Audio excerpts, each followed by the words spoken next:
বলো তো এটা কি ফুলের করি? জানো কেউ? জানলে কিন্তু অবশ্যই কমেন্ট করো। শুভ সকালের অনেক অনেক শুভেচ্ছা ও ভালোবাসা জানিয়ে নতুন আরও একটা দিন, নতুন আরও একটা সকাল। আশা করি সবাই সুস্থ আছো, ভালো আছো। আমি মিতালি, আমার নতুন একটা ব্লগে তোমাদের সকলকে স্বাগত জানাই। আজ মঙ্গলবার আর ঘড়ির কাঁটায় সকাল 7:15-20 এরকম হবে। দুষ্টুর বাবা এইমাত্র বেরিয়ে গেল, তো ভাবলাম বসে থেকে এবার কী করবো, ব্লগটা শুরু করে দিই। আর এই ব্লগটা তোমাদের বুধবার যাওয়ার কথা ছিল, কিন্তু একদমই শরীরটা ভালো লাগছিল না, যেই কারণে না আর ব্লগটা এডিট করার মানসিকতা ছিল না।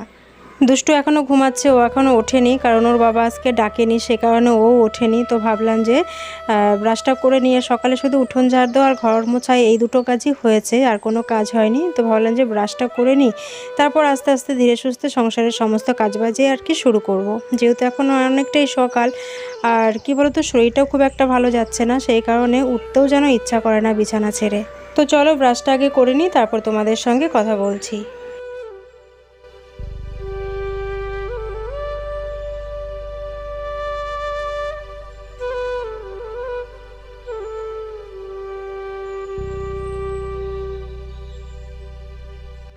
তোমরা হয়তো আমার চোখ মুখটা দেখে হয়তো কিছুটা বুঝতেও পারছো যে রাত্রে ঘুম হচ্ছে না। আর যেদিন রাতে আমার ঘুম না হয় না, সেদিন সকালবেলায় একদমই আমি বিছানা থেকে যেন উঠতে পারি না। তো দেখো দুষ্টুও উঠে পড়েছে।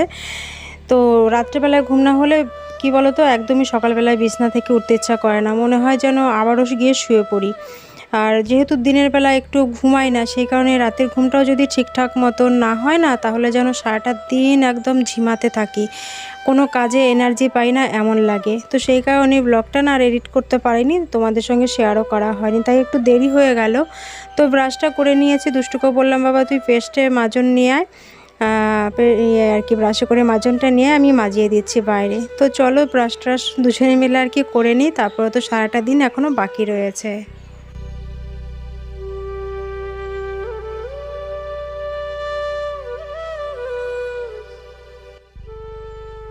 এখন ঘড়িতে প্রায় বাজে 9টা। তো দুষ্টুকে একটু পড়ালাম বাড়িতে, কারণ স্কুলে গিয়ে অত বাচ্চার মধ্যে না এর মুখের দিকে তাকিয়ে থাকে, তো ওর মুখের দিকে তাকিয়ে থাকে, ঠিক মতন লেখাও করে না, পড়াও করে না। তো সেই কারণে বাড়িতে আগে কিছুক্ষণ করিয়ে নিলাম, যাতে স্কুলে গিয়ে ওকে বেশি আর কি করতে না হয়। এটা রেগুলার করার চেষ্টা করি, দু একদিন আবার যদি ঘুম থেকে উঠতে দেরি করে সেদিন হয়তো হয়ে ওঠে না। তো একটু পড়ালাম, এখন ওকে রেডি করিয়ে নিচ্ছি, স্কুল নিয়ে যাব। আর এদিকে দেখো দেখতে দেখতেও কিন্তু প্রায় 4.5 বছর পেরিয়ে গেল আমার দুষ্টুর বয়স। তো এবার তো দিতে হবে, ভাবছি যে স্কুলে কেজি স্কুলে দেব। আমার তো ইচ্ছে ছিল না, কারণ কি বলো তো দিয়ে আসা নিয়ে আসার তো একটা ব্যাপার থাকে, যেহেতু বড় মেয়েকেও একবার দিয়ে আসতাম একবার নিয়ে আসতাম, প্রচুর খাটনি পড়ে যেত, তারপরে ধরো সংসারের কাজবাজ করতে হতো, প্রচুর কষ্ট হয়ে যেত। আর আমি দুষ্টুর বাবাকে বলেও ছিলাম যে ওকে প্রাইমারি স্কুলে দাও, বাড়ির সঙ্গে যখন প্রাইমারি স্কুল, অসুবিধায় কিছু নেই। কত বাচ্চারা প্রাইমারি স্কুল থেকে পড়াশোনা করে, কি তারা কি ভালো পড়াশোনা করে না? তো ওর কথাই যে বড় মেয়েও যদি কেজি স্কুলে পড়াতে পারে, তাহলে ও ছোটোটাকেও কেজি স্কুলে পড়াবে। কিন্তু কষ্টটা তো হবে আমার, একবার সাইকেলে করে দিয়ে আসতে হবে, একবার নিয়ে আসতে হবে। যদিও স্কুলের গাড়ি আছে, কিন্তু স্কুলের গাড়িতে আমি ঠিক ভরসা পাই না। তার কারণ হচ্ছে প্রচুর বাচ্চা নিয়ে যায়, এক একটা খাঁচার গাড়ি আর কি, যেখানে বাচ্চাদের সত্যি খুব কষ্ট হয় এই গরমের মধ্যে, ভীষণ কষ্ট হয়। শীত এবার কয়দিন, বছরে 2 মাস দেখা গেল শীত, তো শীতে খুব একটা অসুবিধা হয় না, কিন্তু গরমের সময় ওইটুকু একটা খাঁচার গাড়ির মধ্যে কতগুলি বাচ্চা ঠেসে ঠুসে তারপরে নিয়ে যায়, তো সেটা আমার নিজে দেখলেও এত খারাপ লাগে। তো চলো এরপর দেখো রান্নাঘরে চলে এলাম, কিছু বাসন ছিল সেগুলো মেজে রান্নাঘরে রেখে তারপরে সকালের জলখাবার বানাবো হচ্ছে আজকে লুচি। গতকালের একটু ঘুগনি রয়েছে, তো সেইটার জন্যই ভাবলাম যে একটু লুচি করে নিই। আর আজকে আটা দিয়ে করব, সেই কারণেই দেখো গামলার মধ্যে আটাটা নিয়ে তার নিচে একটা কাপড় পেতে নিয়েছি।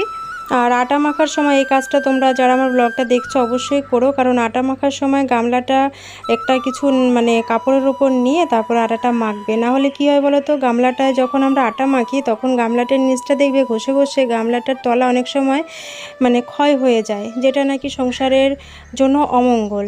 তো আমার যখন মনে থাকে আমি চেষ্টা করি করার জন্য, তো তোমাদেরকেও বললাম তোমরাও এরকম করো, দেখবে সংসারে অমঙ্গল খুব একটা হবে না।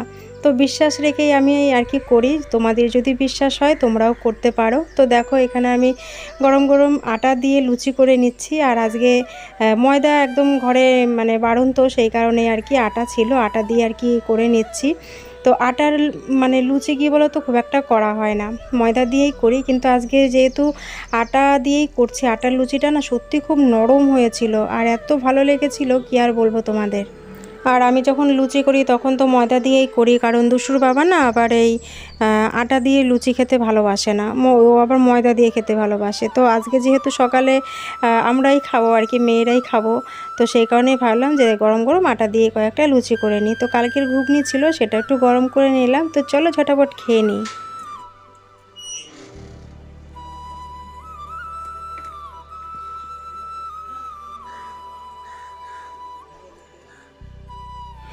খেয়ে দিয়ে তারপরে বেশি খুব একটা কাছাকাছি ছিল না, রেগুলার যেসব জামাকাপড় পরি আর কি, বাসি জামাকাপড়, সেগুলোই একটু আর কি সার্ফে কেচে নিলাম।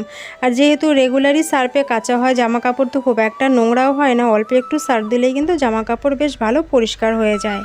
আর সত্যি কথা বলতে কি জানো তো, মানে গত 4 বছর 4.5 বছর ধরে আমার জামাকাপড় কাচতে গেলে না একটু সার্ফের পরিমাণ বেশিই লাগে। তার কারণ কি বলো তো, আমার দুষ্টু হয়েছিল করোনার সময়। তো করোনার সময় বুঝতেই পারো বাইরে থেকে মানে কোনো জামাকাপড় যেগুলো আর কি পরে আর কি ঢুকতাম ঘরে, সেগুলো তো না কেচে সে আলমারিই হোক আলনাতেই হোক রাখতাম না। তো সেইখান থেকে কি বলো তো একটা অভ্যেসে দাঁড়িয়ে গেছে, একবেলার জন্য যদি কোনো জামা কাপড় পরি সেটা আর কি পরে আর কি সার্ফে না কেচে আর কি সেটা রাখি না।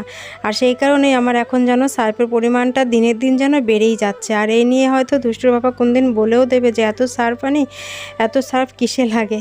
তো যাই হোক জামা কাপড়গুলো দেখলেই মেলে নিলাম, তারপরে ভাবছি যে ঘরটা একবারে মুছে নিই, কারণ স্নান টান তো পরে করব, একবারে রান্নাবান্না সেরে স্নান করব। তো ঘরটা যদি আগে আমার মোছা হয়ে থাকে তাহলে আর রান্না করার পর তখন আমার আর ঘরটা না মুছলেও চলে।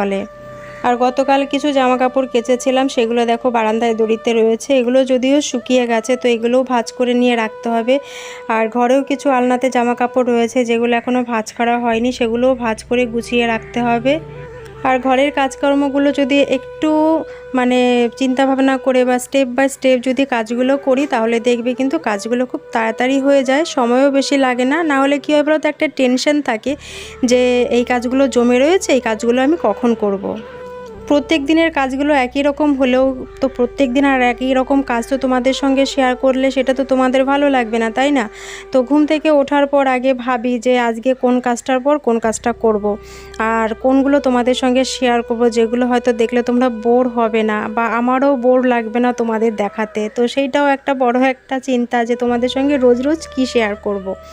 তো ঘরটা মুছে নিয়েছে। আর ওদিকে আমার দুষ্টুকে দেখো, তোমাদের বলি না যে গামলাতে ওকে আগে জল ভরে দিতে হয়, ও 10 থেকে 15 মিনিট আগে ওই জল নিয়ে খেলবে, তারপরে ওকে স্নান করাবো, না হলেও কিছুতেই স্নান করে উঠবে না। আর যদি আমি জোর করি তাহলে হয়তো ওকে মেরে ধরে তারপরে হয়তো জল থেকে তুলতে হবে।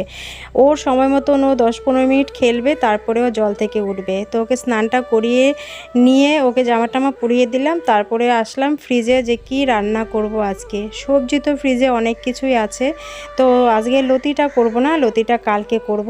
তো শাকটা নষ্ট হয়ে যাবে, যেহেতু রবিবারের আনা রয়েছে শাকটা, তো আজকে শাকটাই করব ভাবছি। আর সবজি তো কী বলো তো, রবিবার করে তো প্রচুর সবজি আনে, আমার সারা সপ্তাহ মানে ভালোভাবে চলে যায়। একটু যদি বুদ্ধি খাটিয়ে যদি সংসারটাকে চালানো যায় তাহলে কিন্তু অনেকটাই সেভ হয়। আর সবজি কী বলো তো, আমি যদি বেশিরভাগ সবজি যদি একদিন দুদিনে আমি খেয়ে নিই তাহলে তো সারা সপ্তাহটা তাহলে আমি কী করে চালাবো। তো দেখো কি কি রান্না করব সেটা বার করে নিলাম। করলা ভাজা করব, মূলো দিয়ে ডাল করব, লাল শাক করব, আর ডালের জন্য তো পটল ভাজা বা কিছু একটা লাগবে, সেটা আর কি বার করে আর কি পরে করে নিচ্ছি। আর ডালের সঙ্গে আমাদের তো একটা ভাজা লাগেই, মানে আমি তো ডাল খাই না, তবুও ডালের সঙ্গে একটা ভাজা, সে যে কোনো ভাজাই হোক না কেন, বা আলু সেদ্ধ হলে তো খুব ভালো খায় দুষ্টুর বাবা। তো ভাজা আজকে হচ্ছে পটল ভাজা আর কাঁকরোল ভাজাটাই করব, সেটা আর কি পরে বার করে নিয়েছিলাম। আর আজকে একবারেই সমস্ত সবজি কেটে নিয়ে তারপরেই ভাবছি আর কি রান্নাটা বসাবো। আর ওদিকে ভাতটাও করতে হবে, কারণ সকালে তো ভাত করিনি, ভাবছি আজকে দুপুরবেলায় একবারে রাতের আর দুপুরের ভাতটা করে নেব। তাহলে কি হবে বলো তো, আমার একবারে আর কি গ্যাসটাও সেভ হবে, কারণ আমি যদি দুবার ভাত করতে যাই তাহলে দুবারে আমার গ্যাসটা পুড়বে। তো সেই চিন্তা করে আর কি একবারে আর কি ভাতটা করে নেব। তো চলো সমস্ত সবজি টবজি কেটে নিই। আর আজকে রান্নাবান্না সেরকম তোমাদের সঙ্গে কিছু শেয়ার করব না, কারণ শরীরটাও তো খুব একটা ভালো যাচ্ছে না। তো সমস্ত রান্নাবান্না আমি শেষ করে নিয়েছি, সব শেষে বসিয়েছি ভাতটাও আমার প্রায় হয়ে এসছে। ভাতটা দেখো একদম হয়ে এসছে, তো ভাতটা এখন উপর দিয়ে নেব। আর কি কি রান্না করেছি চলো তোমাদের সঙ্গে একবার শেয়ার করে নিই। তো দেখো এখানে মূলো দিয়ে ডাল করেছি, আর ভাজা করেছি, আর লাল শাক করেছি। এই হলো আজকে রান্নাবান্না। তো চলো ব্লগটার বেশি বড় করছি না, কেমন লাগলো কমেন্ট করে জানিও, ভালো লাগলে লাইক করো, সাবস্ক্রাইব করো। তো চলো তোমাদের সঙ্গে আবারও নতুন কোনো ব্লগে দেখা হচ্ছে।